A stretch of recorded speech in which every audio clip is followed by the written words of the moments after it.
தலைமையுரை. ஒருவன் கயிறு என்றான், இன்னொருவன் சுவர் என்றான், பிறிதொருவன் தூண் என்றான், மேலும் ஒருவன் முரம் என்றான், நான் யானை என்ற கவிதைக்கு சொந்தக்காரர். எழுத்தாளர், பேச்சாளர், நடிகர், மனிதவள பயிற்சியாளர், இயக்குனர், பதிப்பாளர், திரைப்பட இயக்குனர், நிர்வாக இயக்குனர் என பன்முக திறமை கொண்ட ஆளுமை. இவரது படைப்புகளில் சில அப்பத்தா, அருந்தவ பன்றி சுப்பிரமணிய பாரதி போன்ற நூல்கள், ராமையாவின் குடிசை, உண்மையின் போர்க்குரல் வாச்சாந்தி, என்று தனியும் போன்ற ஆவணப்படங்கள், நேரமில்லை என்பது கெட்ட வார்த்தை, ஏன் ஜெயகாந்தன் நம்மை குற்ற உணர்ச்சி அடைய செய்கிறார் போன்ற உரைகள் அவரது சிந்தனையின் ஆழத்தை வெளிப்படுத்துகின்றன. சமூகத்தில் நடந்த வன்முறைகளை, சமூக சிக்கல்களை தனது ஆவணப்படங்களில் பதிவு செய்துள்ளார். அவரது எழுத்துக்கள் சமூக விமர்சனமும் மனித உறவுகளின் நுணுக்கங்களும் தமிழ் பாரம்பரியத்தின் ஆழமும் கொண்டவை. திரு பாரதி கிருஷ்ணகுமார் அவர்களை பேசுமாறு மேடை கலைக்கிறேன்.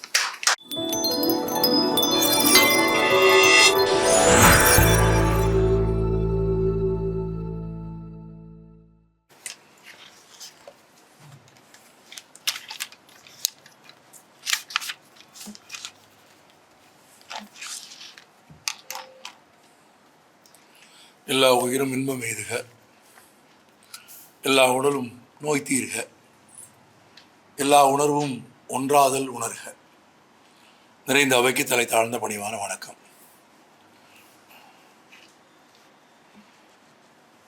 நாங்கள் 3 பேரும் வங்கிதான், நீங்கள் வாடிக்கையாளர் தான். இல்லை, ஆனால் வாடிக்கையாளர்கள் ஓய்வு பெறுவதில்லை. வாடிக்கையாளர்கள் ஒருபோதும் ஓய்வு பெறுவதில்லை. வங்கி ஊழியர்கள் ஓய்வு பெற்று வருகிறார்கள். அப்படி ஓய்வு பெறக்கூடாது என்பதற்காகவே நான் வங்கியை விட்டு ஓடி வந்தவன். ஒரு வேலையில் இருந்தால் ஓய்வு பெற வேண்டிய ஒரு காலம் வந்துவிடும் என்பதற்காகவே ஓய்வு பெறுவதற்கான நாளுக்கு முன்பாகவே அந்த வேலையை விட்டு ஓடி வந்தேன். ஆனால் அந்த வேலையை நான் செய்ய தொடங்கிய நாளிலிருந்து அந்த வேலையை விட்டு வருகிற வரையில் அந்த வேலையை நான் எப்படி செய்து கொண்டிருந்தேன் என்று நான் யோசித்து பார்ப்பதற்கும், அந்த காலத்தில் நான் யாரோடெல்லாம் பயணம் செய்தேன், என்னவெல்லாம் செய்தேன் என்பதை நான் ரொம்ப அணுக்கமாக வாசித்து பார்த்து கொள்வதற்கான ஒரு மிக சிறந்த நினைவு குறிப்பை காமராஜ் இந்த புத்தகத்தின் மூலம் எனக்கு கொடுத்திருக்கிறார். கலப்படமில்லாத தூய்மையான உண்மையான சொற்களால் எழுதப்பட்ட ஒரு புத்தகத்திற்காக நான் காமராஜுக்கு நன்றி சொல்ல விரும்புகிறேன். ஏனென்றால் 42 ஆண்டுகளுக்கு முன்பு, எல்லாம் சொன்னால் வயசு தெரிஞ்சிடும், பரவாயில்லையா, 42 ஆண்டுகளுக்கு முன்பு 1984ஆம் ஆண்டு செப்டம்பர் இறுதி வாரத்தில் நான் தேர்தலில் நாங்கள் பணியாற்றிய வங்கியில் தொழிற்சங்கத்தில் ஒரு பதவிக்கு போட்டியிட்டேன். அந்த பதவியில் ஒட்டி நடைபெற்ற தேர்தலுக்கான பிரச்சார பயணத்திற்காக ராமநாதபுரத்திலிருந்து நாங்கள் புறப்பட்டு போன சில கிராமங்களில் நாங்கள் இரவு தங்கிய ஒரு கிராமம் பாண்டுகுடி. தங்கினோம், ஞாபகம் இருக்கா? ஒரு இரவு தங்கினோம். அந்த பாண்டுகுடி என்கிற ஒரு சின்னஞ்சிறிய கிராமத்தில் ஒரு 4-5 ஊழியர்கள் பணியாற்றிய ஒரு கிளை இருந்தது. பாண்டுகுடிக்கு பக்கத்திலேயே வெள்ளையாபுரம் என்ற ஒரு சின்ன கிராமத்திலும் கிளை இருந்தது. வெள்ளையாபுரத்தில் கிளை இருந்தது, ஆனால் யாரும் தங்க முடியாத ஒரு ஊர். தங்குவதற்கு ஊர்க்காரர்களை தவிர வேறு யாருக்கும் வீடு கொடுக்காத ஊர். அப்படி சொன்னால் உங்களுக்கு நுட்பமாக புரியும் என்று நினைக்கிறேன். ஆமாம், அந்த ஊரில் பணியாற்றியவர்களும் இந்த ஊரில் தங்கியிருந்தார்கள். பிரச்சாரத்திற்காக ஒரு மாலை 5 மணி 4 மணி போல் பாண்டுகுடி கிளைக்கு போய்விட்டு அந்த கிளையில் இருந்த எல்லோருடையும் பார்த்து பேசிய போது, அந்த கிளையில் நான் சந்தித்து பேசியவர்களில் ஒருவர் காமராஜ். 84 செப்டம்பர், 42 ஆண்டுகளை கடந்து விட்டது. முதல் நாளில் நான் காமராஜை சந்தித்த போது எனக்கு என்ன உற்சாகமும் மகிழ்ச்சியும் நிறைவும் இருந்ததோ அதுதான் இன்றைக்கு மாலையில் சந்தித்த போதும் இருந்தது. ஒரு திருக்குறள் இருக்கிறது, தன் மகனை சான்றோன் என கேட்டு தாய். தாய்க்கு மட்டும்தான் அந்த உணர்வு இருக்கும் என்று வள்ளுவர் எழுதியிருப்பதை நான் ஒப்புக்கொள்ளவில்லை. ஒருவேளை தாய் என்று வள்ளுவன் சொன்னது யார் பிறப்பெடுக்கவும் பிறப்பிக்கவும் காரணமாக இருக்கிறார்களோ அவர்களையெல்லாம் வள்ளுவன் தாய் என்று சொல்லியிருக்க வேண்டுமே தவிர உரை எழுதியவர்கள் அம்மா என்று சுருக்கியது தவறு. இப்படி திருக்குறளுக்கு வேறொரு பொருள் தோன்றுகிறது. ஏனென்றால் முதன் முறையாக பேனா படித்து காமராஜரை எழுத வைத்த தாய் நான்.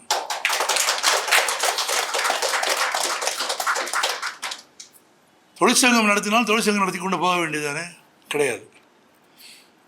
ஒரு பத்திரிகையாளனாக வேண்டும் என்று ஆசைப்பட்ட நான், அப்படிதான் என்னுடைய வாழ்க்கையில் திட்டமிடலாம் இருந்தது. ஆனால் அந்த கனவு கலைந்து நான் ஒரு வங்கி ஊழியனாக போய்விட்டேன்.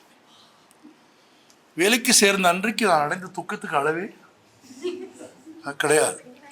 ஆமாம், அந்த வேலையில் சேராமல் இருப்பதற்கு நான் எடுத்துக்கொண்ட எந்த முயற்சியும் பயனளிக்கவில்லை. ஆமாம், ஒரு பக்கம் இறந்து போன அம்மாவின் படத்தை வைத்துக்கொண்டு அப்பா மிரட்டி கொண்டே இருந்தார். இன்னொரு புறம் இறந்து போன அம்மாவை பயன்படுத்தி கொண்டார் என்னை வேலையில் சேர்ப்பதற்காக. நானும் வேலையில் சேரக்கூடாதுன்னு இருந்தேன். நான் அப்போது நீங்கள் எல்லாம் சொன்னீங்களே ஒரு இடதுசாரி இயக்கத்தில் முழு நேர ஊழியனாக வேலைக்கு சேர்வதற்கு சில நாட்கள் இருந்த போது எனக்கு வேலை கிடைத்து விட்டது. ஜனவரி 1ஆம் தேதி இடதுசாரி இயக்கத்தில் முழு நேர ஊழியனாக நான் வேலைக்கு சேர வேண்டிய நிலைமையில் டிசம்பர் 22ஆம் தேதி ஜனவரி 7ஆம் தேதி வேலைக்கு சேர சொல்லி ஒரு வங்கியில் இருந்து அழைப்பு வந்தது. எனக்கு வேலைக்கு போக விருப்பம் இல்லை. நான் சொன்னேன், நான் வேலைக்கு போக வேண்டாம் என்று கட்சி முடிவெடுத்தால் அதன்படி நான் நடந்து கொள்வேன் என்று. நீங்கள் கூட பேசுனீங்க, அவர் தாமேசாவை விட்டு விட்டாரா, தாமேசா அவரை விட்டு விட்டாரா என்றெல்லாம் கேட்டீர்கள். ஆனால் உங்கள் பேச்சை கேட்ட போது தாமேசா உங்களை விடவில்லை என்று தெரிகிறது. விடலையா? நான் இயக்கத்தில் இருக்க வேண்டும் என்று விரும்பினேன். ஆனால் இயக்கம் என்னை வங்கி வேலைக்கு போக சொல்லிவிட்டது. வங்கி வேலைக்கு போக சொன்ன போது இயக்கத்தில் இருந்த தலைவர்கள் சொன்னார்கள், வங்கியிலும் உனக்கு வேலை இருக்கும் என்றார்கள். அது உண்மைதான். அப்படியான வேலைகள் நாங்கள் பார்த்த வேலையை பார்த்த வங்கியிலும் இருந்தது. பெண்கள் பணியாற்றிய கிளைகளில் கழிப்பறைகள் இல்லாமல் இருந்தது. பெண்கள் பணியாற்றிய கிளைகளில் கழிப்பறை இல்லாமல் இருந்தது. வங்கி கிளைகளில் கால்குலேட்டர் இல்லாமல் இருந்தது. கிடையாது. நான் கிராம வங்கி. ஊதியம் ரொம்ப குறைவு. கிளைக்கு வருகிற வாடிக்கையாளர்களுக்கு எல்லாவற்றையும் நாங்கள் தான் எழுதி கொடுக்க வேண்டும். அப்படித்தான் பெரும்பான்மையான கிளைகள் இருந்தது. நான் பணியாற்றிய பல கிளைகளில் பல வாடிக்கையாளர்களுக்கு எதுவும் எழுத தெரியாது. நாங்களே எழுதி, நாங்களே நிரப்பி, நாங்களே பேசி, நாங்களே என்ன பணம் வேண்டும் என்று கேட்டு என்ன பணம் வேணும்னு போட்டு அப்படி பணியாற்றி கொண்டிருந்த காலத்திலும் அந்த வங்கியில் பணியாற்றிய ஊழியர்களின் கோரிக்கைகளுக்காக செயல்படுவது என்று தீர்மானித்து தொடங்கிய பிரச்சாரத்தில் ஒரு இரவில் அந்த ஊரில் நான் அவரை சந்தித்தேன். அப்போ கேட்டுக்கொண்டேன், நீங்கள் எந்த ஊர் என்று கேட்டேன். சாத்தூருக்கு பக்கத்தில் ஒரு சின்ன ஊர் பேர் சூரங்குடி என்று சொன்னார். நடுச்சூரங்குடி என்றார். கேட்டு வைத்துக் கொண்டேன். தேர்தல் முடிந்து அப்போது எங்கள் வங்கியின் தலைமை அலுவலகம் சாத்தூரில் இருந்தது. ராமநாதபுரத்தில் வேலை பார்த்த மதுரையை பிறப்பிடமாக கொண்ட நான் சாத்தூருக்கு போக வேண்டியிருந்தது இடமாற்றி. பத்மஜா கூட சொன்னாங்க, சாத்தூரை பற்றி அவர் எழுதியிருக்கிறத பார்த்து அவர் மெட்ராஸை பற்றி தான் எழுதிட்டாரோ, சாத்தூர் அவ்வளோ பெருசாக இருந்தால் நீங்கள் 1984 போய் பார்த்தால் தெரியும். சாத்தூர் தான் ஊர். ஆமாம், வடக்கே விருது பட்டி தான், நகர் இல்லை. ஆமாம், ஊர் கிடையாது, விருது பட்டி வடக்கே. தெற்கே போனீங்கன்னால் கோவில்பட்டி. கோவில்பட்டியும் விருதுப்பட்டியும் சிறிய ஊர்கள், பட்டிகள். அந்த பகுதியில் ஊர் என்றாலே சாத்தூர் தான் ஊர். ஆமாம், சாத்தூரே இவ்வளோ பெரிய ஊரா என்றால் சாத்தூர் பெரிய ஊர். ஏறக்குறைய 65-70 சிறிய குட்டி கிராமங்களுக்கு தாய் கிராமம். சாத்தூரே பார்த்த ஒரு நாள் சென்னை பார்த்தால் என்ன எழுதுவார் என்று நீங்கள் நினைத்தீர்கள். சாத்தூரே பார்த்த ஒருவனுக்கு சென்னையில் எந்த வியப்பும் இருக்காது, ஒரு வியப்பும் இருக்காது. ஏனென்றால் அப்படி ஈரமான பட்டாசு போல வெடிக்கிற, பட்டாசு போல நனைந்து போன, பட்டாசு விபத்திற்கு அருகி போன, சாம்பலாகி போன, எல்லாமாகி போன மனிதர்களை நீங்கள் சென்னையில் பார்க்க முடியாது. சென்னை ஒரு பெரிய பொருட்காட்சி, என்றைக்கும் அது ஒரு பெரிய பொருட்காட்சி, வர்த்தக பொருட்காட்சி. சாத்தூரில் நீங்கள் சுற்றி பார்ப்பதற்கு எதுவும் கிடையாது. சாத்தூரில் சுற்றி பார்ப்பதற்கு இருப்பது மனிதர்கள், உறவுகள். ஆமாம், அங்கே கடற்கரை இல்லை. ஆனால் கடற்கரையை விடவும் எப்போதும் அடங்காத நினைவுகளோடு வாழுகிற மனிதர்கள் இங்கே உண்டு. வலது கை தீய்ந்து போனதால் இடதுகை பழக்கத்திற்கு மாறிவிட்ட தீழ்ப்பட்டி ஆபீஸை வேலை பார்த்த தொழிலாளியை அவருக்கு தெரியும், எனக்கு தெரியும்.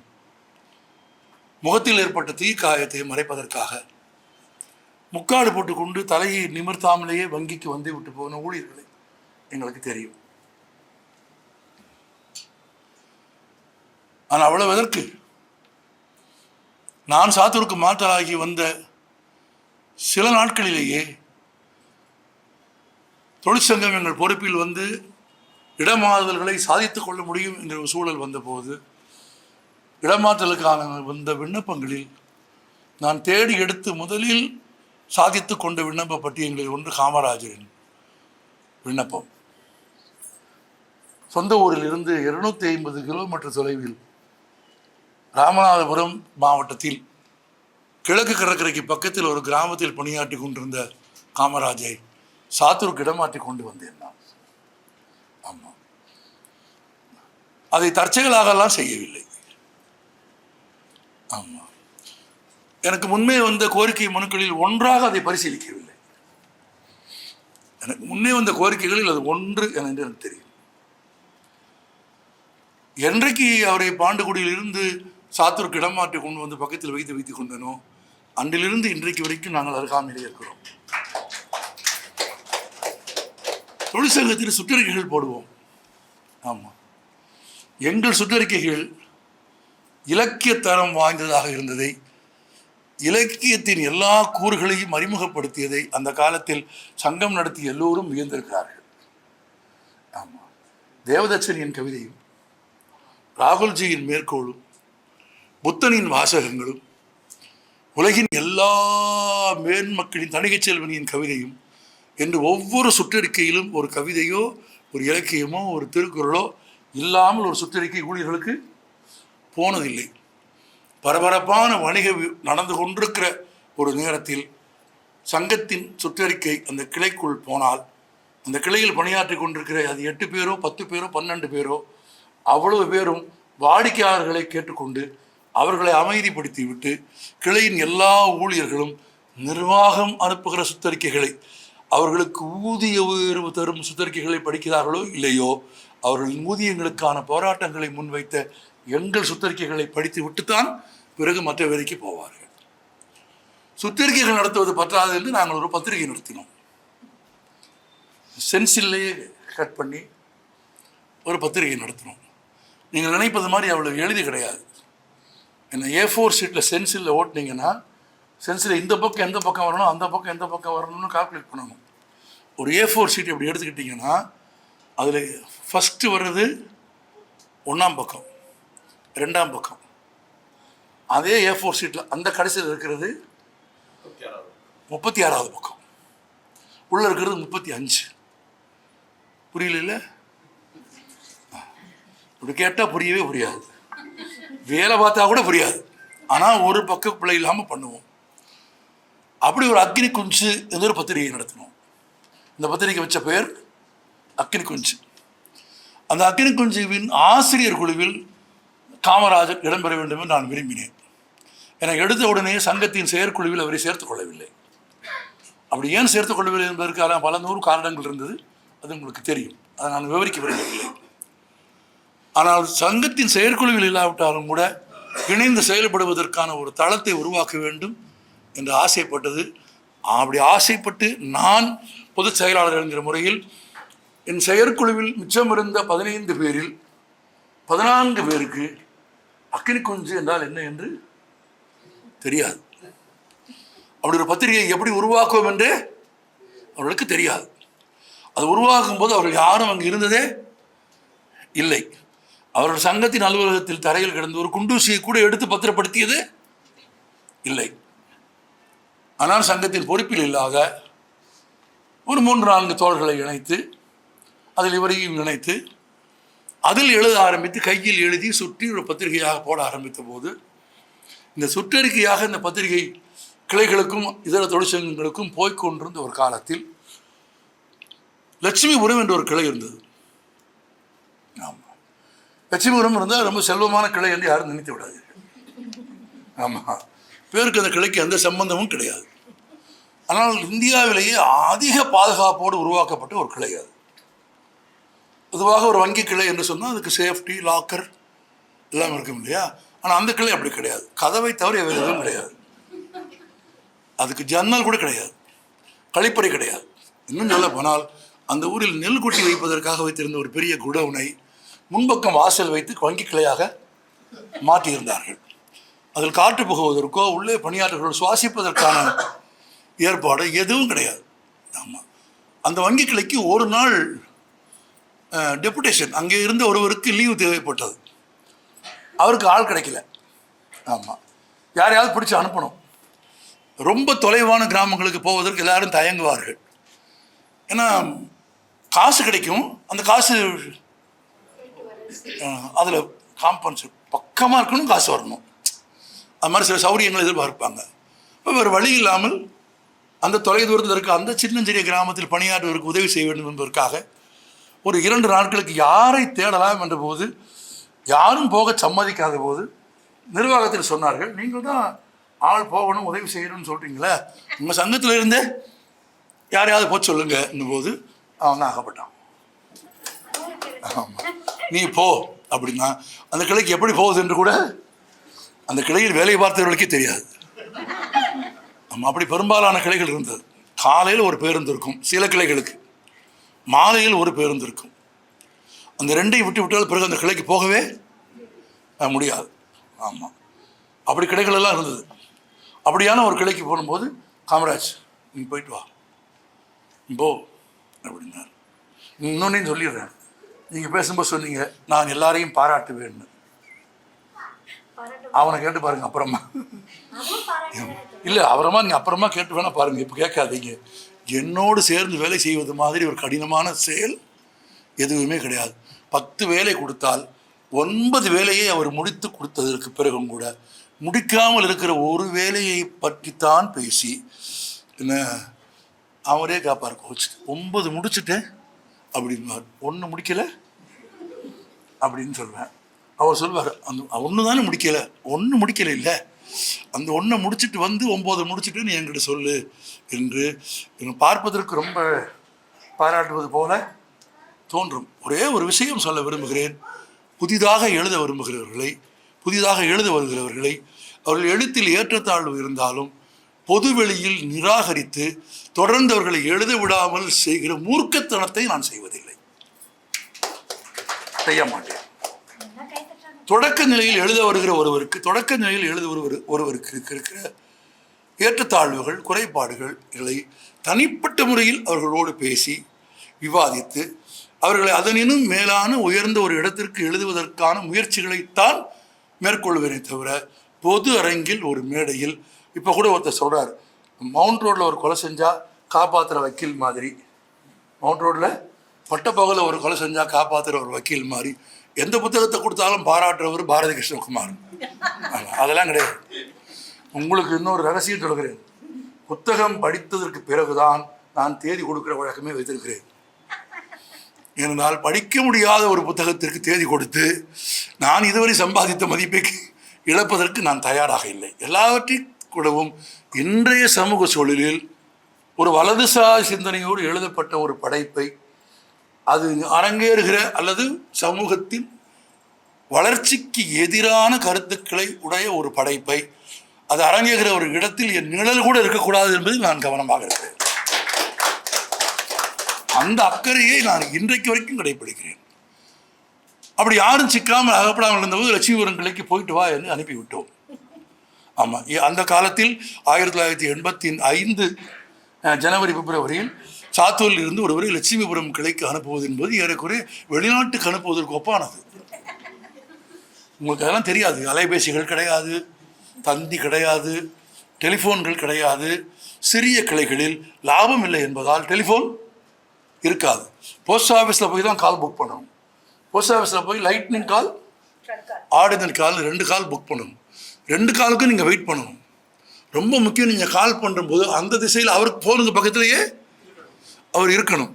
இருந்து கால் வந்தால் பேசுகிற ஒரு செகண்டுக்கும் காசு. ஏறக்குறைய நாங்கள் ரொம்ப துக்கத்தோட, ஆனாலும் ஒரு தொழிற்சங்க கடமையை நிறைவேற்றிய மகிழ்ச்சியோடு அவனை லட்சுமிபுரத்துக்கு அனுப்பி வச்சுட்டோம். ஆமாம், ஒரு 3 நாள் என்ன ஆனான்னே தெரியலை. ஆமாம், ஒரு தகவலும் கிடையாது. 3 நாள் கழித்து வந்தான். அந்த ஏறக்குறைய ஒரு அயல்நாடுக்கு போயிட்டு, இத்தனைக்கும் ஒத்த பிள்ளை, அவங்க அப்பா அம்மாவுக்கு ஒத்த பிள்ளை அனுப்பி வச்சுட்டு நாங்கள் எப்படி பதவி இருப்போம்னு யோசிச்சு பாருங்க. 3 நாள் கழித்து வந்தவன் உட்காந்து அந்த இரவு போயிட்டு திரும்பி வந்த இரவு அந்த கிளையை பற்றி, அந்த ஊரை பற்றியும் அங்கே என்ன இருக்குன்னு சொல்ல ஆரம்பித்தான். சிரிச்சு உருண்டுட்டான். ஆமாம், அவ்வளவு நகைச்சுவையாக சொன்னான். எனக்கு ரொம்ப பிடிச்சி போச்சு. நீ ஒன்று பண்ணு காம்சு அப்படின்னா, காம்சு தான் கூப்பிடுவேன். நீ ஒன்று பண்ணு காம்சு, நான் என்னோடு பழகி எல்லாருடைய பேரையும் ஒன்று வெட்டுவேன், அதை கூட்டுவேன், குறைப்பேன். நான் கூப்பிட்றதுக்கு சௌரியமாக மாற்றுவேன்.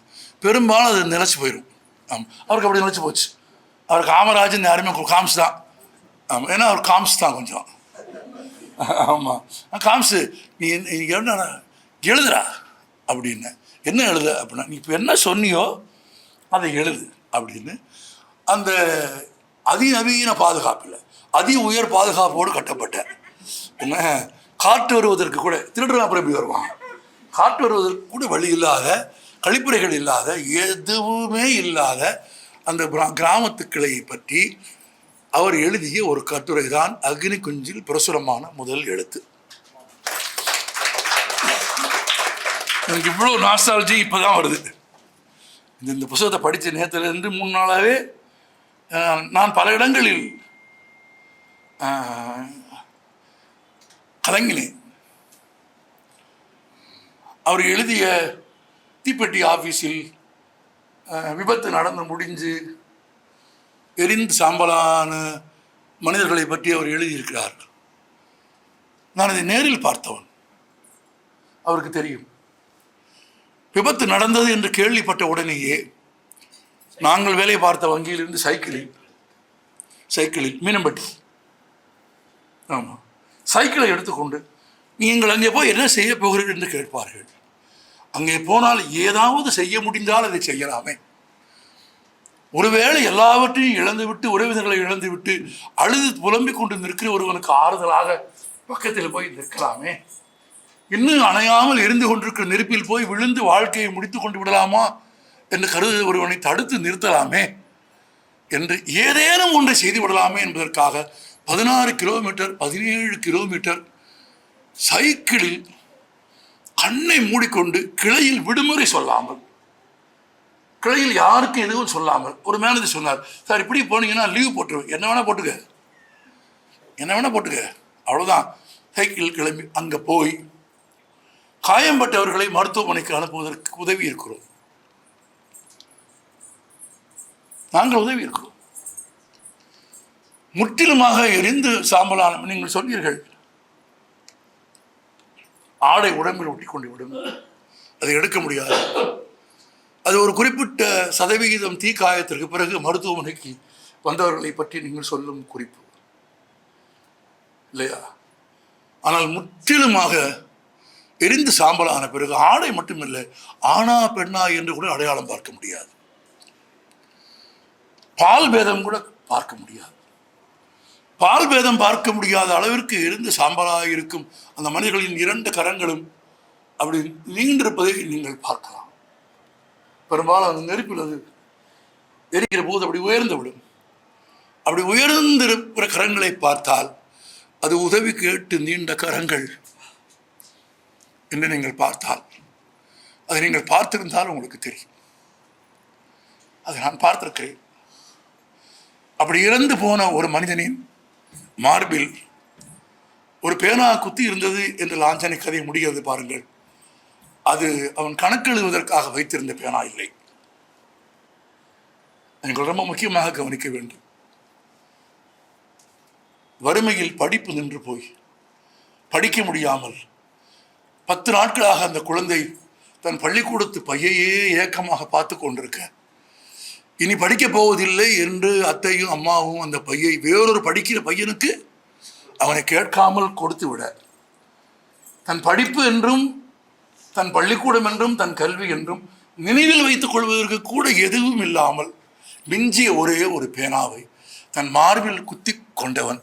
அந்த பேனாதான் அவன் இறந்த போது அவனை அடையாளம் காட்டியது என்றால்,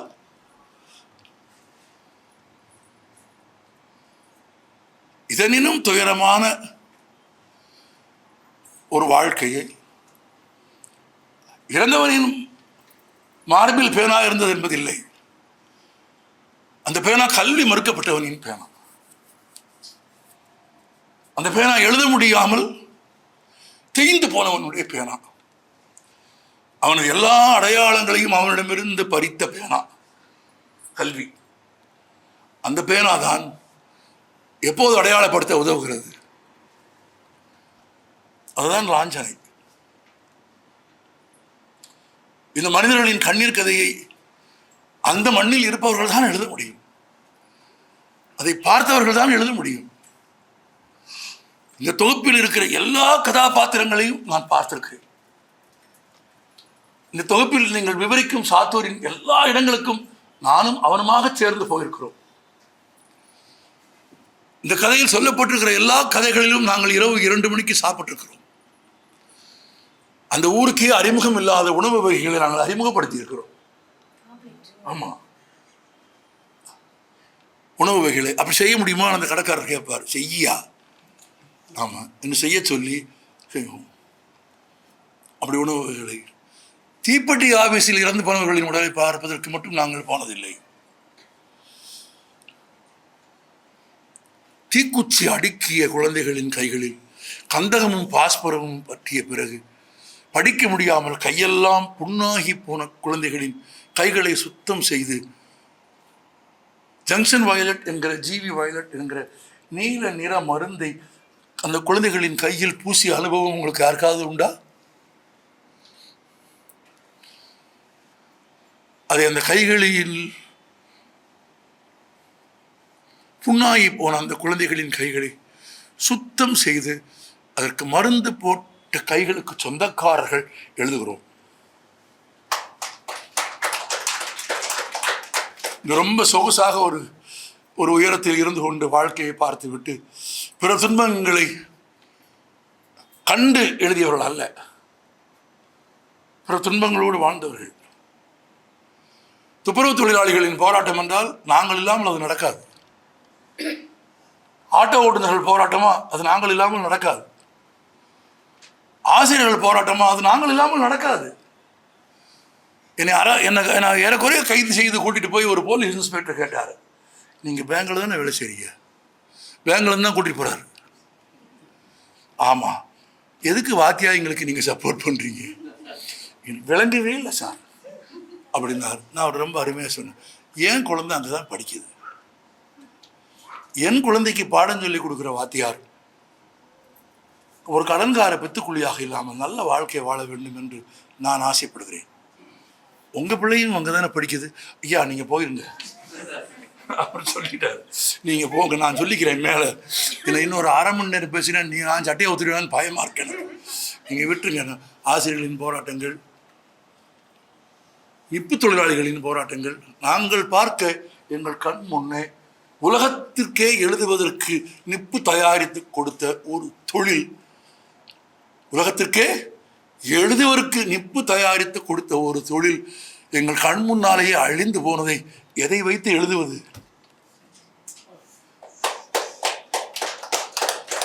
இதை வைத்து எழுதுவது. பால்பாயின் பேனாக்களின் வருகை, பால்பாயின் பேனாக்களின் வருகை நிப்பு தொழிலை இல்லாமல் அழித்து விட்டது. நடந்து போகிற தெருவெல்லாம் நிப்பு தொழிலாளிகள், நிப்பு தட்டுகிற ஓசையை கேட்டுக்கொண்டே வாழ்ந்தவர்கள் நாங்கள். தீக்குச்சி அடுக்கிக் கொண்டே இருந்த குழந்தைகளின் கைகளில் இருந்து புண் போய்விட்டது என்பது மட்டுமில்லை, பிழைப்பும் போய்விட்டது. ஏன்? எந்திரமயமாக்கப்பட்ட சிறிய தீப்பெட்டி தொழிற்சாலைகள் உருவான போது. நான் உங்களுக்கு இந்த இடத்தில் ஒரு தகவலை சொல்ல விரும்புகிறேன். நான் முதலில் பார்த்து ரொம்ப வியந்த ஒரு ஆவணப்படம், சினிமாவுக்கெல்லாம் வருவதற்கு முன்பு. ஆமாம், தீப்பெட்டியை, சிறு குழந்தைகள் தயாரிக்கும் தீப்பெட்டிகளை வாங்காதீர்கள். ஏனென்றால் அந்த குழந்தைகள் கல்வி மறுக்கப்படுகிறது, அந்த குழந்தைகளின் கைகள் புண்ணாகிறது, அந்த குழந்தைகளின் எதிர்காலம் பாதிக்கப்படுகிறது. எனவே கையால் செய்யப்படும் தீப்பெட்டிகளை வாங்காதீர்கள். குழந்தைகளுக்கு ஆதரவாக, அந்த குழந்தைகளுக்கு கல்வியும் வாழ்வும் கிடைக்க வேண்டும் என்பதற்காக அவைகளை நீங்கள் வாங்காதீர்கள் என்று ஒரு சிறிய விளம்பர படத்தை எனக்கு பார்க்க நேர்ந்தது. எனக்கு அது என்னை ரொம்ப கவர்ந்தது. ஆனால் படத்தின் முடிவில் எனக்கு ஒரு அதிர்ச்சி காத்திருந்தது. அந்த படத்தை தயாரித்தவர்கள் அந்த குழந்தைகளின் மீதான இரக்கத்தில் காதலிக்க அதை செய்யவில்லை. அதை தயாரித்தவர்கள் மெக்கனைஸ்டு தீப்பெட்டிகளை தயாரித்தவர்கள். எந்திரங்களை பயன்படுத்தி சிறிய மெழுகு தீக்குச்சிகளை இப்போ பயன்படுத்துகிறீங்களே, வேக்ஸ் மேட்சஸ், அவைகளை தயாரிக்க ஆரம்பித்தவர்கள். தங்கள் சந்தை நிலை பெற வேண்டுமானால் கொஞ்சம் நீளமான கையால் செய்யும் தீக்குச்சிகளின் சந்தை ஒழிக்கப்பட வேண்டும் என்பதற்காக அது குழந்தைகளின் எதிர்காலத்தையும் கைகளையும் புண்ணாக்குகிறது, அதை வாங்காதீர்கள் என்று எழுதினார்கள். நான் அன்றைக்குத்தான் கண்டுபிடித்தேன், கண்ணீர் எல்லோருக்கும் வரும், முதலைகளுக்கும் வரும். எல்லா கண்ணீரும் ஒன்றில்லை. முதலைகளுக்கும் கண்ணீர் வரும், அது முதலையின் கண்ணீர். இந்த தொகுப்பில் ஒரு கடைசி கதை இருக்கிறது.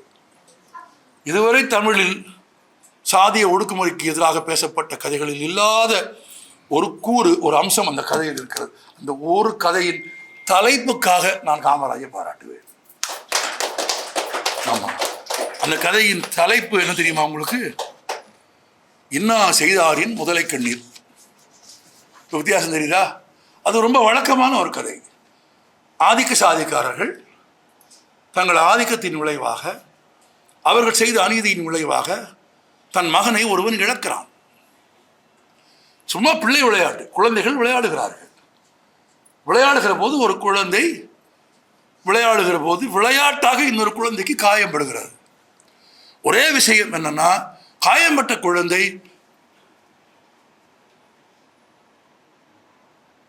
வடக்கு தெரு குழந்தை அல்லது மேல தெரு குழந்தை, விளையாட்டாக காயம் செய்தவன் தெற்கு தெரு குழந்தை, இல்லாவிட்டால் கீழத்தெரு குழந்தை.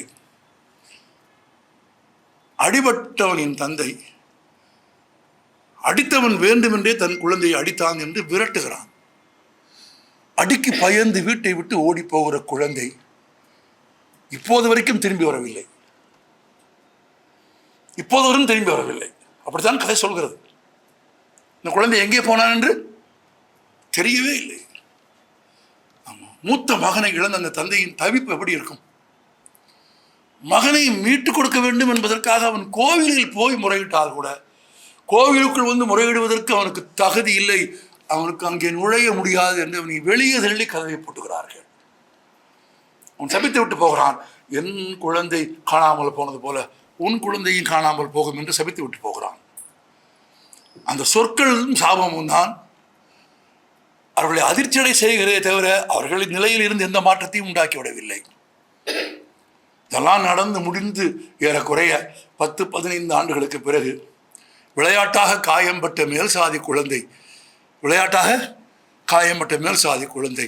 அவன் சொன்னான் என்பதற்காக, உன் குழந்தைக்கும் அப்படி ஒன்று நடக்கும் என்று சொன்னான் என்ற ஒரே ஒரு சொல்லுக்காக அவனை சொந்த ஊரில் வைத்திருக்காமல் வெளியே அனுப்பி வேறொரு இடத்தில் பத்திரமாக படிக்க வைத்து அவனை சென்னையில் அனுப்பி அவன் சென்னையில் படித்து விட்டு ஒரு ஊருக்கு திரும்பி வருகிற நாளில் மெயின் ரோட்டில் இருந்து இறங்கி ஊருக்கு போவதற்கான பாதையில் யாராவது ஒரு லிஃப்ட் கேட்டு வண்டி பிடிச்சி ஏறி போயிடலாமா என்று பார்த்தவன் நின்று நிப்பாட்டி கேட்டது யாரை? எவன் மகனை இழந்தானோ அவனை. ஆமா, அவர் லிஃப்ட் கொடுத்து கூட்டிட்டு போறாரு. போகும்போது தெரியுது இன்னார் பையன். ஒரு விருக்குன்னு வண்டி குலுங்கி நிக்குது. அதுக்குள்ள அவனுக்கு அப்பன் தேடி வந்துட்டான். இவனை அவனா பொண்ணா பார்த்ததும் அவன் பதறி போய் ஓடி வந்து அவன் காரில் ஏற்றிட்டு ஃபோனில் கூப்பிட வேண்டியதானடா இறங்கின உடனே, ஏன்னா அவன் கூட வண்டியில் வந்திருக்கானே அப்படின்னு பதறி போய், ஆமாம் அப்படின்னு பதறி போய் போன வண்டியில் ஏறுறான். அவன் வரேன் அப்படின்னு, தேங்க்ஸ் அங்கிள். ஏன்னா அவன் இந்த மேலே தெரு கீழே தெரு இந்த பாகுபாடுகள் இல்லாமல் வளர்ந்து விட்ட ஒரு குழந்தை. ஆமாம், போயிட்டு வர அங்கிள் அப்படின்னு வந்துட்டான். முடிஞ்சிச்சு. மறுநாள் இவன் அப்படியே அந்த பையன் இருந்திருந்தான்னா அவன் வயசு தானே. பின்னால் உட்காந்து வந்தவன் அவனும் இவன் பிள்ளையும் ஒரு வயசு தான். நம்ம பிள்ளையும் இருந்திருந்தா அப்படின்னு ஒரு மலைப்பில் அப்படியே தவிச்சு போய் உட்காந்துருக்கும்போது ஒரு பூனை கடந்து போகுது. இந்த பூனைக்கு பின்னாலே அந்த பையன் வர்றான். ஆமாம், அங்கிள் இங்கிட்ட ஒரு பூனை போச்சா? இங்கிட்டு தான் போச்சு. அவன் தேடி போகிறான். இவன் உடனே ஒரு அருவாள் எடுத்துகிட்டு பின்னால போகிறான். கொண்டாட்டி பதறான். அதுக்குள்ள அவன் பூனையை தேடி போனான், இவன் அருவாள் எடுத்துகிட்டு போனாங்கிறது ஊரே பரவிடுது. ஆமாம், எல்லாரும் ஒரு கதை எப்படி முடியும்னு நமக்கு தெரியும், ஒரு கதை எப்படி போகும்னு நமக்கு தெரியும். ஆமாம், அவன் ஓடி வரான், எல்லாம் ஓடி வராங்க, ஒரே ஓடி வருது. வந்து அந்த பனங்காட்டில் அவன் அருவாளோடு நிற்கிறான். கரெக்டாக சொல்கிறான். அதை பார்த்து அவங்க அப்பனுக்கு, எவனுக்கு, அவங்க அப்பனுக்கு நடுங்கி போகுது. கீழே கட்டுப்பாடு இல்லாமல் சிறுநீர் போகுது. அச்சம், கால்லாம் நடுங்குது. என்ன நடக்குது? எல்லாம் முடிஞ்சு போச்சு போல இருக்கு. அவன் சொன்னாலும் அன்னைக்கு நான் என் பிள்ளை இழந்தது மாதிரி நீ என் குழந்தை நிற்பான்னு சொன்னானோ செஞ்சுட்டானோ அப்படின்னு பதறி போய் பார்த்தா அவன் பதறி நுங்கு இறக்கி இளநி பனை நுங்கு இறக்கி நுங்கு எடுத்து கொடுத்துட்டு இருக்கான் அவனுக்கு சாப்பிட்றதுக்கு. ஆமாம், நமக்கு இந்த கதை தானே பிடிக்கும். ஆமாம், என்ன செஞ்சாலும் ஒரு ரோஜா பூ நடுவில் வைக்கணும்ல, வச்சாதானே நமக்கு பிடிக்கும். அந்த கதையை கொண்டாடினவங்களும் யாருன்னு பாருங்க. திருப்ப அருவா எடுத்துடாம ஒரு ரோஜா பூ வச்சுட்டு போனவன தான் யாருக்கெல்லாம் பிடிக்குது. யாரெல்லாம் அருவா தூக்குனானோ அவனுக்கு பூரா பிடிக்குது. உங்களுக்கு புரியுதா? இப்போ அதே தான் இந்த கதையும். வெட்டியிருப்பான், கொத்திருப்பான், கொண்டிருப்பான்னு நினச்சி போனால் அவன் நுங்க வெட்டி கொடுத்துட்டு இருக்கான். பையன் சொல்கிறான், நுங்கு வெட்டி கொடுத்தாரு, நல்லா இருந்துச்சு. அந்த டயலாக் தெலுங்கில் வச்சுருக்காரு. நுட்பமாக அவங்க என்னன்னு சொல்லிட்டாரு. ஆமாம், அவன் அதை விட ஒரு சொன்னான், காணா போனான்ல இந்த பையன் அவங்க அப்பா அப்படின்றான். இப்போ இவர் அந்த மேல் வீட்டுக்காரர் அவன் காலில் விழுந்து கும்பிடுறார். ஏன்னா ஒரு சந்தர்ப்பம் கூடி வந்தும் அவ்வளோ கோபம் இருந்தும் இழந்தவன் ஒன்றும் செய்யாமல் வேறு எதையும் சீவிடாமல் நுங்க மட்டும் சீவி பிரிசா கொடுத்தாங்கல்ல, அதனால் விழுந்து கும்பிடுறாரு. ரொம்ப அமக்கலமான நல்ல கதை. ஆமாம், மிகச்சிறந்த காந்திய கதை. ஆமாம் ஆமாம், அவர் அப்படித்தான் சொன்னார். அவங்க என்ன செஞ்சுட்டாங்கனாலும் நீ ஒன்றும் செய்யாத, நீ இணக்கமாறு, நீ அவன் என்ன செஞ்சினாலும் ஒரு ரோஜா பூவை வச்சுது. ஆமாம், அந்த ரோஜா பூ இதில் நுங்கு, இதெல்லாம் பெரிய வித்தியாசம் ஒன்றும் கிடையாது, சிம்பிளாக தான். எனக்கு கூட என்ன காமராஜ் கதை எழுதிட்டார் அப்படின்னு நினச்சிட்டு அப்புறம் திரும்ப அப்படி புரட்டி மேலே வந்தேன். அவன் காலில் விழுந்து அழுதுகிட்டு இருந்தான். இவன் நிமிர்ந்து கம்பீரமாக நடந்து போய்கிட்டே இருந்தான். அப்படின்னா இந்த கதைக்கான தீர்வு எங்கேன்னா அந்த கதையின் கடைசி வரியில் இல்லை, கதையின் தலைப்பில் இருக்கிறது. இன்னா செய்தாரின் முதலை கண்ணீர். இன்னா செய்தாரின் முதலை கண்ணீர். நான் இப்போ சொன்னேன் பார்த்தீங்களா, தீப்பெட்டி அடிக்கிய குழந்தைகளின் கைகளில் புண் வந்ததற்காக கண்ணீர் விட்டவர்கள் யார் என்று கேட்டால் எந்திரமயமான தீப்பெட்டிகளை செய்தவர்கள் தான். நீங்கள் இன்னா செய்தாருக்கு நன்மையே செய்தால் அவர்கள் கண்ணீர் வடித்து உங்கள் பெருந்தன்மையை கொண்டாடுவார்கள். ஆனால் அது முதலை கண்ணீர்.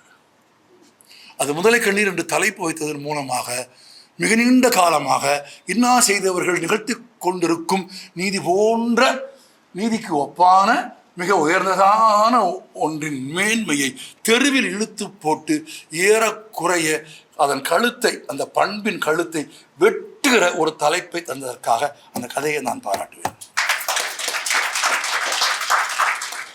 அந்த சீற்றம் நமக்கு வேண்டும், அந்த கோபம் நமக்கு வேண்டும். அநீதிக்கு எதிரான கோபம் என்பது ஒருபோதும் குற்றம் அல்ல, ஒருபோதும் குற்றம் அல்ல. ஆமா, சும்மா ஒரு காதல் டைலாக் 1.5 வரி போதும். காதல் 1.5 வரி ஜாஸ்தி இல்லை. நான் எனக்கு என்னுடைய அனுபவத்தை சொல்றேன். யாரோ சொன்னீங்க ஒன்று, அது அது ஒரு லுக்கிலே முடிஞ்சிடும். இந்த 1.5 வரியில் ஒரு ஒன்று இருக்கு. என்ன சேவை இந்த பக்கமே தெரியுது, ஒரு டைலாக் இருக்குது இந்த கதையில். என்ன சேவை இந்த பக்கமே தெரியுது, திரும்ப பதில் சொல்கிறான். கோழி இருக்கிற பக்கம் சேவை வரும், பிராந்து தான் வரக்கூடாது, முடிஞ்சு போச்சு. அங்கே பிராந்து தான் வரக்கூடாதுங்கிறதுல காதல் மட்டும் இல்லை. ஆமாம், காதலுக்கு எதிரானது எதுவோ அது வந்து விடக்கூடாது என்பதும் இருக்குது பாருங்க. அது போதும் காதலுக்கு. ஆமாம், அப்படி பிராந்துகள் கோழி குஞ்சுகளை தூக்க வருகிற போது, பிராந்துகள் கோழி குஞ்சுகளை தூக்க வருகிற போது, தன்னிலும் வலிமையானது பருந்து என்று தெரிந்தும், தன்னிலும் உயரம் பறக்கும் என்று தெரிந்தும், தன்னிலும் கூரிய நகங்களும் அழகும் உடையது என்று தெரிந்தும் தன் குஞ்சுகளை காப்பதற்காக ஒரு தாய்க்கோழி சீற்றம் கொள்கிறது பாருங்கள். அந்த சீற்றத்தின் பெயர் தாய்மை. அது வன்முறை அல்ல. தன் குஞ்சுகளை காப்பதற்காக ஒரு கோழியின் சீற்றத்தை எப்படி நீங்கள் வன்முறை என்பீர்கள்? ஒரு எழுத்து கலைஞரின் சீற்றம் எழுத்தில் தானே இருக்கும். அது இன்னா செய்தாரின் முதலை கண்ணீர் என்பது தீர்ப்பு. அவர்கள் நீண்ட காலமாக செய்து கொண்டிருக்கும் ஒரு நீண்ட நாடகத்திற்கு முடிவுரை எழுதுகிற தீர்ப்பு. அந்த பிராணிகளுக்கு எதிராக ஒரு கோழி குஞ்சு தன் குஞ்சுகளை காப்பாற்றும் அக்கறையோடு எழுதப்பட்ட எடுப்பு. தொகுப்பில் நான் பல இடங்களை உங்களுக்கு நாம் மேற்கோள் காட்ட முடியும்.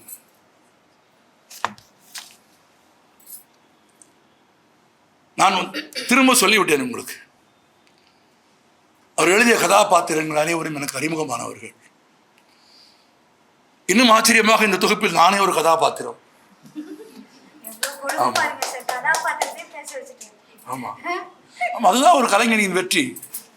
ஒரு கலைஞனின் வெற்றி. நான் ஒரு கதாபாத்திரமாக இருக்கிறேன் என்பது மட்டும் இல்லை, எனக்கு மிகுந்த மகிழ்ச்சி அளிக்கிறது.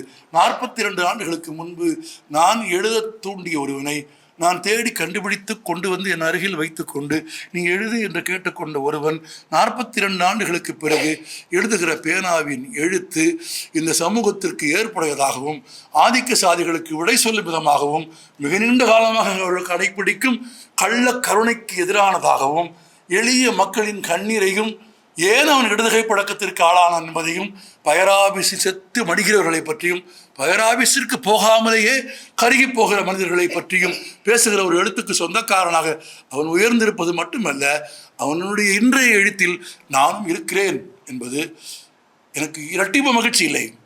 இன்னொரு பெரிய உண்மை இருக்கிறது, அதில் அது உண்மையாக இருக்கிறது என்பது உண்மை. ஆமா, எனக்கு தெரியும். இந்த உலகத்தில் சுயம்பு என்று ஒவ்வொருவரும் கிடையாது, எதுவும் கிடையாது சுயம்பு என்று.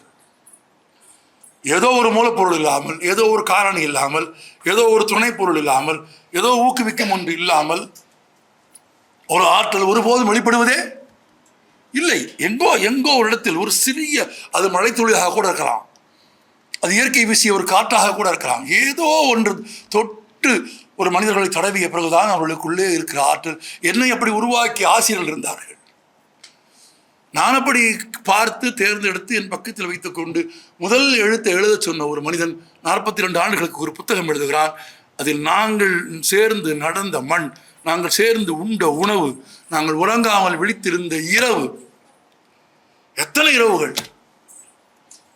எத்தனை இரவுகள். இரவு 2:30 மணிக்கு 3 மணிக்குத்தான் சாப்பிட போகும். பல நாட்கள் மனைவியை பார்க்காமல், குடும்பத்தை பார்க்காமல், குழந்தைகளை பார்க்காமல், உறவை பார்க்காமல், எல்லாவற்றையும் எல்லாவற்றையும் விட்டு விட்டு ஒரு பொது வாழ்க்கை வாழ்ந்தோம் என்றால் நாங்கள் வங்கி ஊழியர் என்றால் வங்கி ஊழியர்களை மட்டும் நாங்கள் பார்த்ததில்லை என்பது எங்கள் சிறப்பு. எல்லா தரப்பு உழைக்கும் மக்களின் வாழ்க்கையோடும் நாங்கள் இன்னும் சொல்ல போனால் அரசுக்கு எதிராக நடந்த மிகப்பெரிய ஜாக்டோ ஜியோ ஆசிரியர் அரசு ஊழியர் போராட்டங்கள் நடந்ததெல்லாம் அதற்கு அலுவலகத்திற்கு இடம் கொடுத்தது எங்கள் சங்க அலுவலகம் தான். எங்கள் சங்க அலுவலகத்தில் தான் எல்லா தொழிற்சங்கங்களின் கூட்டமும் நடக்கும். எந்த தொழிற்சங்கத்தில் எந்த பிரச்சனையாக இருந்தாலும் முதல் அழைப்பு எங்களுக்கு தான் வரும். அப்படி அழைப்பே இல்லாவிட்டாலும் நடந்து போகிற பாதையை ஒரு பந்தலை பார்த்தா போதும்.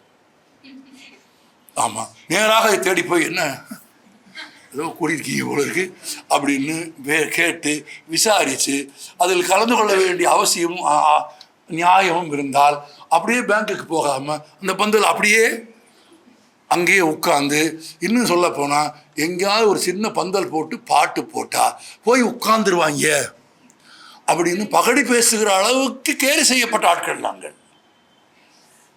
ஆனால் எங்கள் கேலியெல்லாம் ஒரு பொருட்டு இல்லை. நாங்கள் தீப்பெட்டி ஆஃபீஸில் போய் இறந்து கிடந்த மனிதர்களின் உடலை சுமந்திருக்கிறோம். காயம்பட்டவர்களை அழைத்து கொண்டு போய் இருந்திருக்கிறோம். நிற்பதற்கு இடமில்லாமல் போராடிய ஆட்டோ ரிக்ஷாக்காரர்களுக்கும் டாக்ஸி ஸ்டாண்டுக்காரர்களுக்கும் இடம் கிடைக்க வேண்டும் என்பதற்காக அரசு நிர்வாகத்தோடு பேச்சுவார்த்தைக்கு போய் அமர்ந்து பேசி இருக்கிறோம். துப்புரவு பணியாளர்களின் உண்ணாவிரத போராட்டத்தை தொடங்கி இருக்கிறோம், நடத்தி இருக்கிறோம். எங்கள் செலவில் இந்த உண்ணாவிரத போராட்டத்தை முடித்து வைத்திருக்கிறோம். அவர்கள் ஊதியத்திலிருந்து ஒரு சிறு பகுதியை கொள்ளை எடுத்துக் கொண்டிருந்த ஒரு அதிகாரியை தனிப்பட முறையில் எங்கள் சங்க அலுவலகத்திற்கு வர வைத்து இன்னொரு முறை நீ காசு வாங்கியது தெரிந்தால் என்ன செய்வீங்க அப்படின்னு அவர் கேட்டார். ஒன்றும் இல்லை, எங்கால ஒருத்தர் ஓடி வந்து உன்னை பிடிச்சிக்குவான், இன்னொருத்தர் உன் வேட்டியை ஒத்துட்டு போயிடுவான். ஒரு போராட்ட வடிவம். உன்னை அடிக்க மாட்டோம், உன்னை தொந்தரவு பண்ண மாட்டோம், ஒரு காயம் கிடையாது. எங்கால ஒருத்தர் வந்து உன்னை பிடிச்சிக்குவான், இன்னொருத்தர் உன் வேட்டியை ஒத்துட்டு போயிடுவான். நீ சாத்தூரில் இருந்து விருதுநகருக்கு கோடு போட்டு 100,000 தான் பஸ்ஸில் போக வேண்டியிருக்கும். வருஷத்துக்கு 52 ஞாயிற்றுக்கிழமை குறைஞ்சது 50 தடவையாவது வேட்டி பறிப்போம். ஆனால் என்னைக்கு பறிப்போம் எப்போ பறிப்போம்னு சொல்ல முடியாது, நீ பார்த்துக்க அப்படின்னா. அதுக்கு பிறகு அவன் காசு வாங்குறானோ இல்லையோ பஸ் ஸ்டாண்டுக்கு போகிறப்ப திரும்ப திரும்ப திரும்ப எவனாவது தன் வேட்டி அவுத்துருவானான்றதுக்காகவே பார்த்துக்கிட்டு போகணும் ஆட்களை உருவாக்கணுங்க. நாங்கள் நான் வேணாம், அதெல்லாம் இன்னும் மிச்சம் இருக்கிற கதைகளை நீங்கள் யாரும் எழுதிவிடக்கூடாது. அவ்வளவு கதைகள் இருக்குது எங்களுக்கு, அவ்வளவு கதைகள் இருக்கிறது. ஆமாம், நான் இன்னும் கூட கபிலனின் கேமரா ஓடிக்கொண்டிருப்பதால் கொஞ்சம் கவனமாக பேசிக்கொண்டிருக்கிறேன். இல்லை இல்லை, இன்னும் சொல்லலை, ரொம்ப சொல்லவே இல்லை. ஆமாம், சொல்லவே இல்லை, இன்னும் சிலதெல்லாம் இருக்கு. ஆமாம், அடி உதவுகிறார் போல் அண்ணன் தம்பி உதவ மாட்டார்கள் என்று உங்களுக்கு பழமொழியாக இருக்கலாம். எங்களுக்கு பழமொழியெல்லாம் கிடையாது. ஆமாம், அதெல்லாம் வேற. ஆமாம், ஊழலற்ற ஒரு நிர்வாகத்தை அந்த வங்கியில் உருவாக்கினோம். அந்த வங்கியின் கிளைக்கு வருகிற ஒரு வாடிக்கையாளருக்கும் இந்த வங்கியின் மீதும் அவர்களுடைய வரவு செலவின் மீதும் நம்பிக்கையை உண்டாக்கி கொடுத்திருக்கிறோம். சாதி கலவரத்தில் வீதியில் மிக மோசமாக கொடூரமாக கொலை செய்யப்பட்ட மனிதர்களின் வீடுகளுக்கு நிதி திரட்டி கொண்டு போய் கொடுத்திருக்கிறோம். அந்த கலவரங்களை நிறுத்துவதற்கான அமைதி குழுக்களில் அங்கம் வகித்திருக்கிறோம்.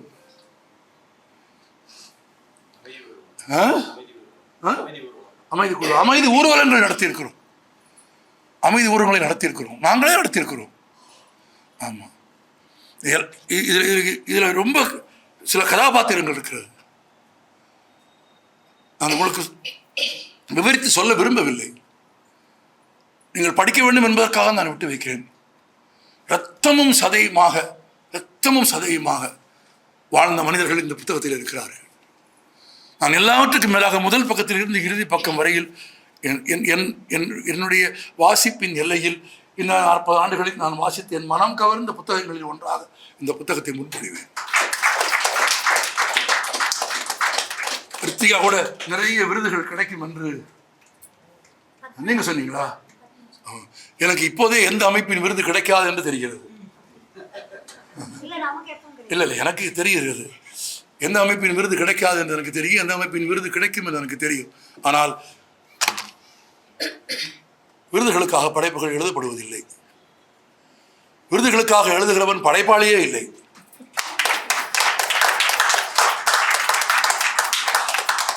இன்னும் சொல்ல போனால் ஒரு படைப்பு எழுதுவதற்கான பேனாவையும் தூண்டுதலையும் ஒரு சமூகம் ஒருவனுக்கு தருகிறது பாருங்கள். ஒரு சமூகத்திலிருந்து அவன் எடுத்துக்கொள்கிறான் பாருங்கள். அதை விட சமூகம் ஒருவனுக்கு தருகிற விருதும் சமூகத்திற்கு அவன் தருகிற விருதும் வேறு எதுவும் கிடையாது. நான் நிறைவாக ஒரு செய்தி சொல்லிவிட்டு போகிறேன். நாங்கள் வேலை பார்த்த தலைமை அலுவலகம் நீங்கள் சொன்ன சிவன் கோவில் தெருவில் இருந்தது. ஆனால் சொக்கன் இறங்கி வரவில்லை. நாங்கள் சிவன் இல்லை, நாங்கள் சொக்கன் இல்லை. ஆமாம், ரொம்ப சாதாரணமான எளிய குடும்பங்களில் இருந்து வந்த எளிய மனிதர்கள். இரவு 2:30 மணிக்கு சாப்பிட போயிருக்கிறோம் என்பது எவ்வளவு பெரிய உண்மையோ அவ்வளவு உண்மை பல நாட்கள் சாப்பிடாமல் வேலை பார்த்திருக்கிறோம் என்பது. இதை விட ஒரு ஆச்சரியம், யாரிடமும் காசு இருக்காது சாப்பிடுவதற்கு.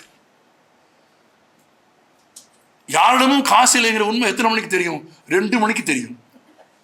வாங்கிட்ட எவ்வளோ இருக்கு வாங்கிட்ட ஏன்னா எப்படியாவது ஏங்கிட்ட இருக்குன்னு நம்பி தான் எல்லாம் வேலை செய்வாங்க. நான் அந்த கடத்தில் ஒரு நம்பிக்கை துரோகியாக நிற்பேன். என்கிட்டயுமே காசு இருக்காது, என்கிட்ட கிடையாது. ஆனால் எங்களுக்கு கடன் கொடுப்பதற்கு எல்லா கடைக்காரர்களும் தயாராக இருந்தார்கள். குடியிருந்த நாங்கள் தங்கை நடத்தின ஆஃபீஸ்க்கே நாங்கள் ஒழுங்காக வாடகை கொடுத்தது. அவரை பார்த்து எங்களை பார்த்து கேட்டதே இல்லை. நாங்கள் தான் சொல்லுவோம் ஒரு 3 மாதம் பொறுத்துக்கிட்டேன் ஒரு போய் பார்த்து.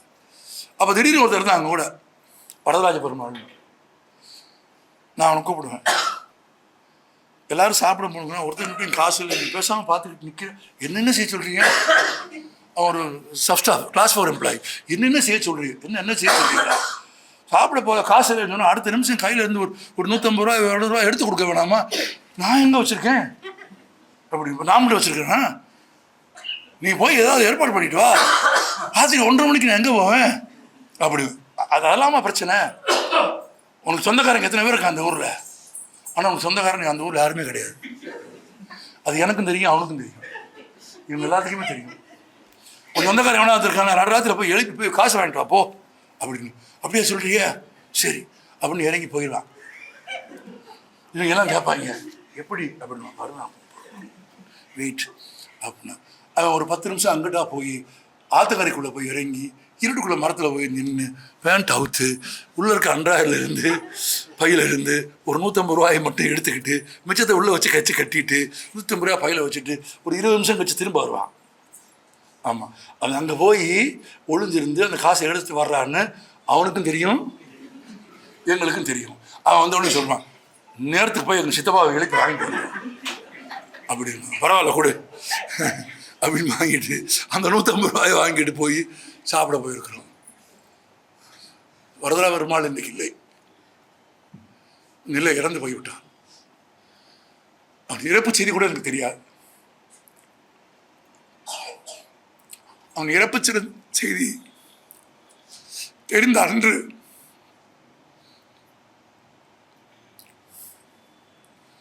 என் தாயின் மரணத்திற்கும் தந்தையின் மரணத்திற்கு கூட நான் அவ்வளவு கலங்கியதில்லை. ஏனென்றால்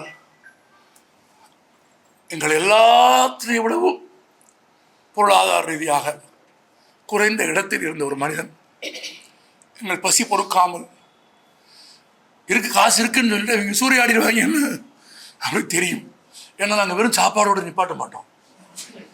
எங்களுக்கு அந்த பழக்கம் வேறு இருந்துச்சு. சாப்பிட்றது மட்டும் இல்லை, சாப்பிடுவோம். சாப்பிட்டுனா சாப்பிட்றது தான். ஆமாம், இவங்க மொத்தமாக சூறையாடிடுவாங்கன்னு அவன் ரகசியமாக போய் அதை எடுத்து வந்துருக்கு. அவன் ஒரு பொய் சொல்கிறான்னு எங்கள் எல்லாத்துக்கும் தெரியும். அவன் செய்கிறது பொய்ன்னு எல்லாத்துக்குமே தெரியும். ஆனால் யோசிச்சு பாருங்கள், மேன்மக்கள் சொல்லுகிற பொய்கள் கூட பசியாற்றுவதாகத்தான் இருக்கு. மேன்மக்கள் சொல்லுகிற பொய்கள் கூட பசியாற்றுவதாகத்தான் இருக்கிறது. மிக உயர்ந்ததாக சொல்லப்படுகிறவர்கள் எழுதுகிற உண்மைகள் அநீதியாகவும் ஆபாசமாகவும் உண்மைக்கு புறம்பாகவும் கீழ்த்தரமாகவும் எழுதப்படுவதை என் சமகாலத்தில் வாசித்துக் கொண்டே இருக்கிறேன். அதிலும் என்னோடு சேர்ந்து எழுத ஆரம்பித்தவர்களே அப்படி அநீதியாக புறம்பாக உண்மைக்கு எதிராக எழுதுவதை நான் பார்க்கிற ஒரு காலகட்டத்தில் இந்த பாலைவனங்களுக்கு நடுவில் ஒரு நீரூற்றாக ஒரு தாகம் தணிக்கும் ஒரு அற்புதமான படைப்பாக இதை தந்ததற்காக நான் காமராஜை பாராட்டுகிறேன். இந்த பாராட்டு இந்த புத்தகத்திற்காக மட்டுமல்ல என்று உங்களுக்கு தெரிகிறதா? ஆமாம், இது 40 ஆண்டு கால நட்புக்காக. 40 ஆண்டு காலம் எளிய மக்களை பற்றி எழுத வேண்டும், எளிய மக்களோடு நிற்க வேண்டும் என்கிற உணர்வுக்காக. 42 ஆண்டுகளுக்கு பிறகும் யாரெல்லாம் இதை ஆற்றுப்படுத்தினார்களோ அவர்களையும் அடையாளப்படுத்தி எழுத்திலும் விழாவிலும் உடன் வகித்துக் கொள்ள வேண்டும் என்கிற உணர்வுக்காக. காலையில் உனக்கு என்ன வேணும் என்று கேட்டேன். எனக்கு அவனுக்கு ஏதாவது செய்ய வேண்டும் என்ற ஆசையாக இருந்தது. உனக்கு என்ன வேணும்னு கேட்டேன். நீங்கள் வந்தால் போதும். நான் தான் வரேனே உனக்கு என்ன வேணும் அப்படின்னு. எனக்கு ஒன்றும் வேணாம் பிகே, நீங்கள் வந்தால் போதும்னு சொன்னார். இல்லை நீ ஏதாவது கேளு அப்படின்னு. ஒன்றும் கேட்கல. நீங்கள் வேணாம் பிகே, நீங்கள் வாங்க, நீங்கள் வந்தால் போதும்னா. ஒரு ஞாயிற்றுக்கிழமை வீடு மாற்றி கொண்டிருந்தேன். இன்றைக்கு நேற்றும் இன்றைக்கும் நம்ம தூசியும் புழுதியுமாக ஒரு 2 நாட்கள் இருந்த வீட்டில் எவ்வளவு தூசி இருந்ததுன்னு இப்போதுதான் தெரிகிறது. காலேஜ் பண்ணும்போது தான் தெரியும். புதிதாக போகிற வீட்டிலும் எவ்வளவு தூசி இருக்கிறது என்று இப்போதுதான் தெரிகிறது. நான் இப்படி சொன்னது வீடுகளை பற்றி மட்டும் இல்லை, இருந்த வீட்டிலும் எவ்வளவு தூசி இருந்தது என்று நமக்கு தெரிகிறது. ஆனால் இருந்த வீட்டிலும் இனிமையான நினைவுகள் உண்டு தானே. அந்த இனிமையான நினைவுகள் இனி வாழப்போகிற வீட்டிலும் இருக்கும் தானே. அது இருந்த வீட்டிலும் வாழப்போகிற வீட்டிலும் நினைவுகளை தந்த ஒரு மனிதனுக்கு இந்த ஒரு கைத்தறி ஆடையை, பயனாடையை உங்கள் எல்லோர் சார்பிலும் அணிவிக்க விரும்புகிறேன். ஆனால் திரும்பவும் சொல்கிறேன், இது இந்த புத்தகத்திற்காக மட்டுமல்ல, அதை கடந்த எங்கள் இருவருக்குமான வாழ்க்கைக்காக, எங்கள் இருவருக்கு இடையிலும் இந்த புத்தகம் 42 ஆண்டுகளுக்கு பிறகு நிலைநிறுத்தி இருக்கும் உண்மைக்காக, நேர்மைக்காக, தூய்மைக்காக. நான் வருவேன், ஆனால் நீங்கள் எல்லோரும் வந்திருந்தது. நான் காலையிலே தான் ஒரு 15-16 பேருக்கு 20 பேருக்கு என் அழைப்புதலை பகிர்ந்திருந்தேன். அதில் 10க்கு மேற்பட்டவர்கள் வந்திருக்கிறீர்கள். இந்த அரங்கில் கூடியிருக்கிற எல்லோருக்கும் நான் மிகுந்த நன்றி சொல்ல விரும்புகிறேன். அதுவும் 3 பேர் சக்தி பேசியதற்கு பிறகு சொக்கன் பேச மாட்டான். நான் சொக்கனும் இல்லை. இடதா வலதா அமைப்பு, இந்த விவாதங்களுக்கு நான் போக விரும்பவில்லை. அதனால் ஒரு பயனும் உருவாகப் போவதில்லை. இருக்கிற வரையில் நீங்கள் எங்கே இருக்கிறீர்கள் என்பது முக்கியமல்ல, நீங்கள் என்னவாக இருக்கிறீர்கள் என்பது முக்கியமல்ல. நீங்கள் உண்மையாக இருக்கிறீர்களா? உங்கள் உண்மை சமூகத்திற்கு பயன்படுகிறதா? நீங்கள் நேர்மையாக இருக்கிறீர்களா? அது சமூகத்திற்கு பயன்படுகிறதா என்பதுதான். அந்த விதத்தில் தன் எழுத்தில், தன் வாழ்வில், 42 ஆண்டுகால நட்பில், இந்த புத்தகத்திற்காக மட்டுமல்ல, திரும்பவும் சொல்கிறேன், இந்த புத்தகம் உருவாக்கி தந்த நினைவுகளுக்காக, இந்த புத்தகம் உருவாக்கி தந்த உணர்வுகளுக்காக, இந்த புத்தகம் வாசித்த போது ஏற்பட்ட பெருகிய கண்ணீருக்காக, இந்த புத்தகம் வாசித்த போது நானே சிரித்து கொண்ட என் புன்னகைக்காக, எல்லாவற்றுக்காகவும் உங்களுக்கும் சேர்த்து நன்றி.